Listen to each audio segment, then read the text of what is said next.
I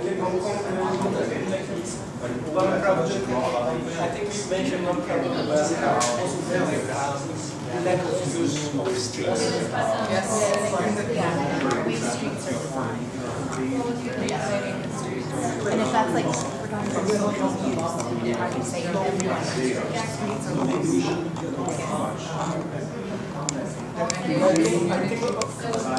So it's not just on engaging community or. But I think that's more an indicator now. But of course there is. So in the past 40 years, indeed, the reason why it seems to be affordable was just because they extend the mortgage repayment period. But then, think about it, are there any maximum or longest repayment period of mortgage? I think we mentioned one problem about also lack of use of streets. Yes. Streets are fine. And if that's like we're talking about social use, then how do you say everyone? Streets are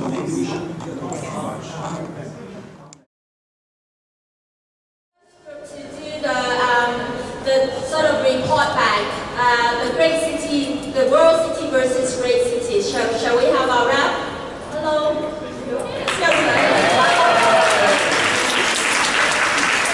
Okay, so the changes that we made after much talking were actually pretty small. I'm just reading this again to check we haven't missed any highlights. First one we're okay with, social inclusive. Second one we're okay with, planned walkable, transit friendly. Third, we're okay with regenerative city. Fourth, we're okay with local environment inclusive. Okay, this is why I'm hesitating because the highlights have disappeared.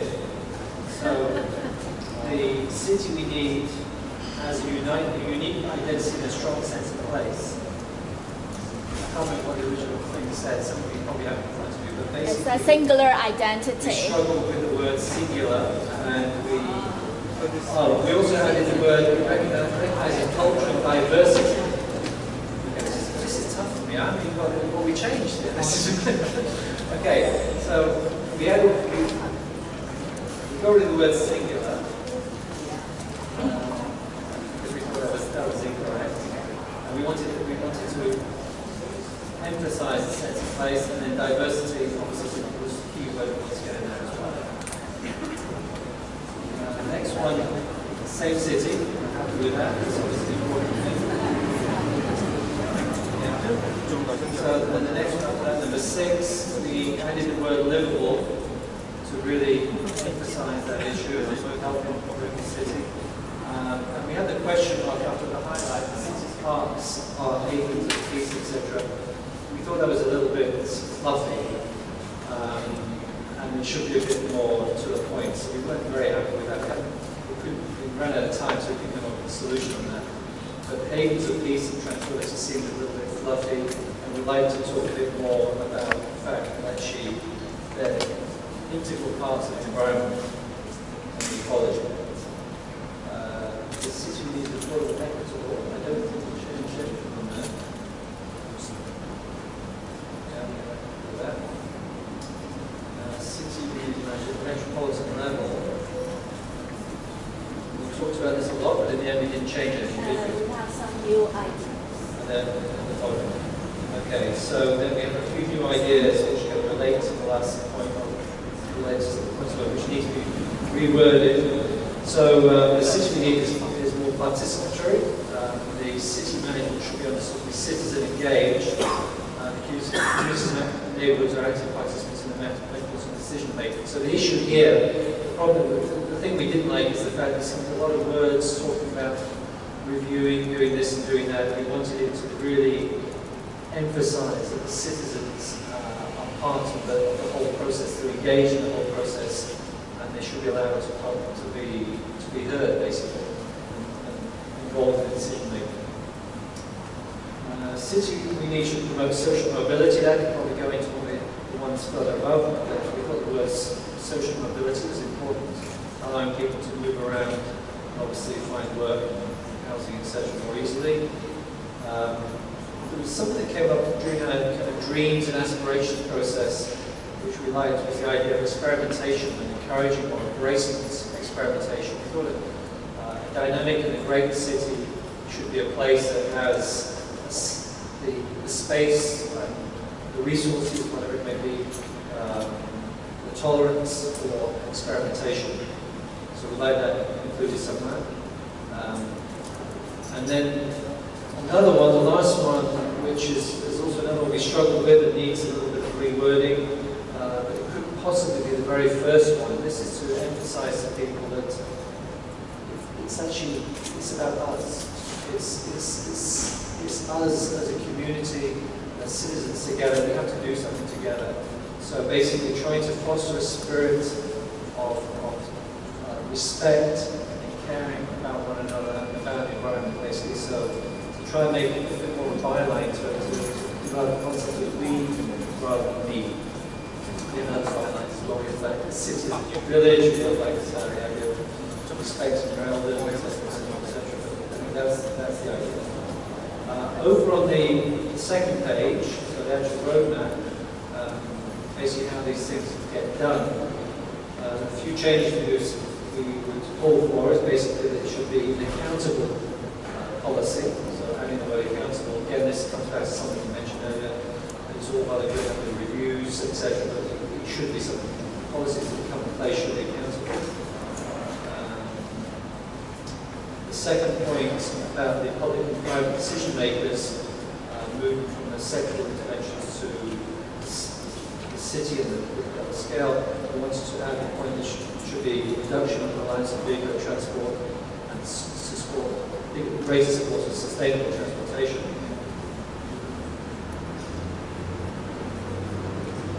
And the very last point, again, is a bit of repeating what I said earlier, is that we've changed the word observatories. Urban observatories seemed a bit kind of antiquated. We've put the word tribal laboratories. And then we've also added the word publicized. So we're trying to say it's all well and good having something that observes what's going on and reports on what's going on, but we actually want it to be a little bit more dynamic and involved. Okay. Thank you. That's it.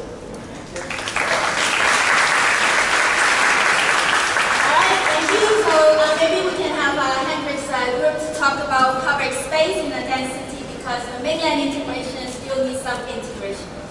So we talk about public space and so on, and it has also something to do with basically not only me presenting, but basically we divided the topic into 4 subtopics, and seeing the constraints of the time, we basically will, each of those 4 groups will present their changes. The first group that we had as a subgroup within public space, with sort of 40 people just discussing one topic is maybe not very efficient, was basically public space in a dense city as we promised, so to have this, and I think Alan will quickly go through these changes. So basically our idea is to be inclusive, the statement should be as inclusive as possible and try to avoid some negative wordings.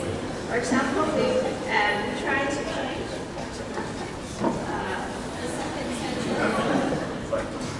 I know I'm short.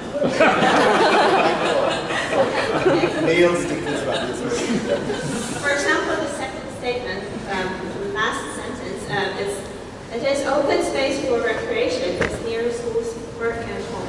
We think recreation is not inclusive enough, so we changed the whole sentence as continuous network of public space comfortable for different human activities across the cities. So you can see that it's more inclusive than the previous one.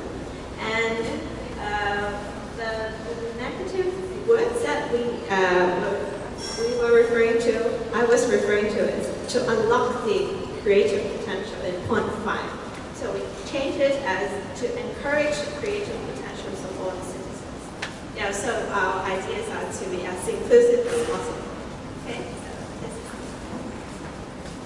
Okay, this was the first subgroup. The second one was particularly looking at the focus of social inclusion in public space, because I think in the Habitat document, it's a unique document, inclusiveness is a very important part, and I think Murat can maybe quickly tell us about this.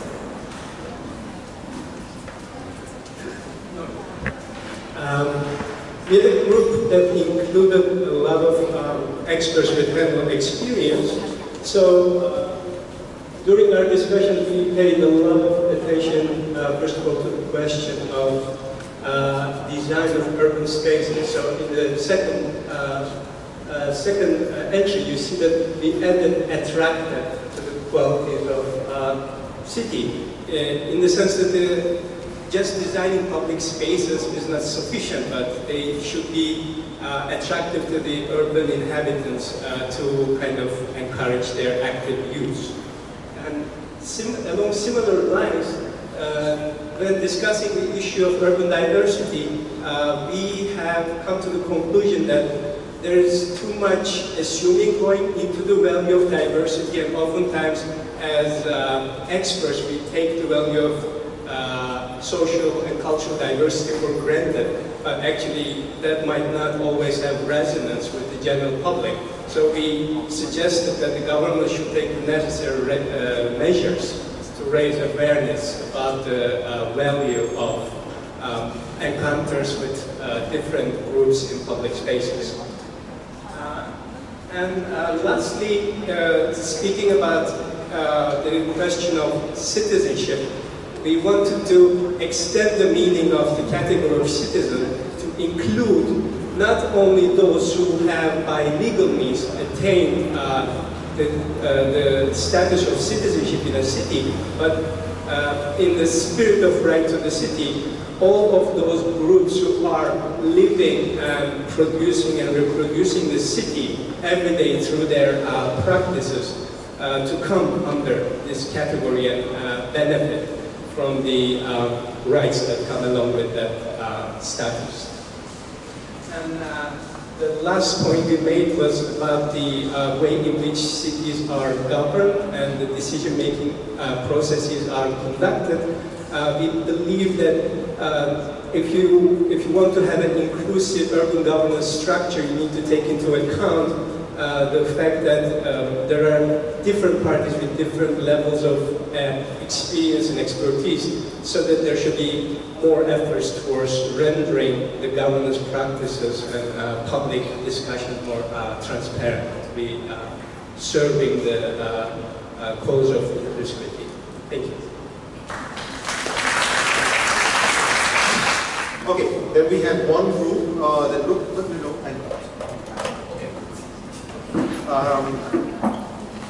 that's basically about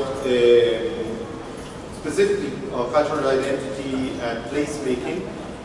Again, there was something that we felt that resonates with the document of the city we need.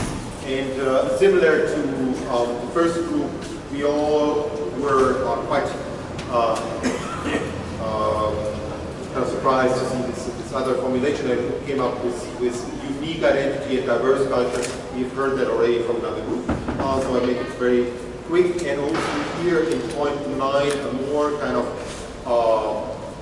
not just different people are stakeholders and so on, but we empower particular groups that usually are not taking actively part in the process, and where probably the identity of place is also very much related to the fact that people can actually bring in those kind of particular identities into the public spaces. Okay, then the last group for public space was a particular group that we created with the name Use in Public Space, and we have somebody, a representative of that group, explaining their views. Yeah. Yeah, actually, we didn't end up with adding anything related to youth, because youth is just an age group, so we didn't think it's appropriate to add something specific to youth into the document. So we choose 3 points that we think it's more related to public space. In the second paragraph, well planned is unclearly defined. change another word. And in order to increase the accessibility, we should add more bike lanes for in public space. And also, shopping for daily necessities is too specific and not inclusive enough, so we added public services and facilities. And in the last part of this paragraph, we highlighted the priorities for pedestrians.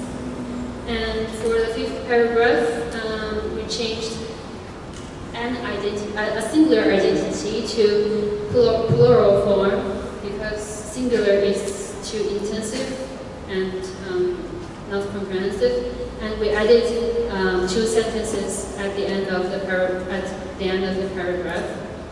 to highlight the sense of community and the importance of conservation of culture and lifestyle of local people. For the 7th paragraph, we didn't add specific sentences, but we think we should highlight the sustainability of energy use and also environment, and also highlight social cohesion in regard of healthy lifestyle, and also mention conflicts of land use for housing and public space in regard of healthy urban life. So that's it. We picked just 3 paragraphs for representation. Yeah, so this is basically our strategy so we can integrate that. So thank you very much for that. All right, in lieu of time, shall we have the speculative versus affordable housing? Please. In the speculative and affordable housing, since it's going to be for the use of a universal city, and it's not just dedicated just for Hong Kong, we feel that the statement it should be universal for either a new city, an existing city, or a development city. So what we feel that it should be a new one, a new statement of paradigm there, that the city we need is flexible to adapt, change, and innovate, because some of the users are so mono-use, like if it's an apartment, but now you have offices in homes, so it has to be flexible in that sense. And sometimes when the family numbers get smaller, there are extra rooms that you can either convert it into an Airbnb or for other people to share with you, youth sharing with the elderly so that they take care of each other. So cities to be symbiotically developed, when I mean symbiotically, if the setting is rivers around it, so we should take the cognizance of the rivers, and that means you take care of the genus loci for that particular space. If mountains, because the buildable land in the world are getting lesser and lesser, so we have to actually take cognizance of that.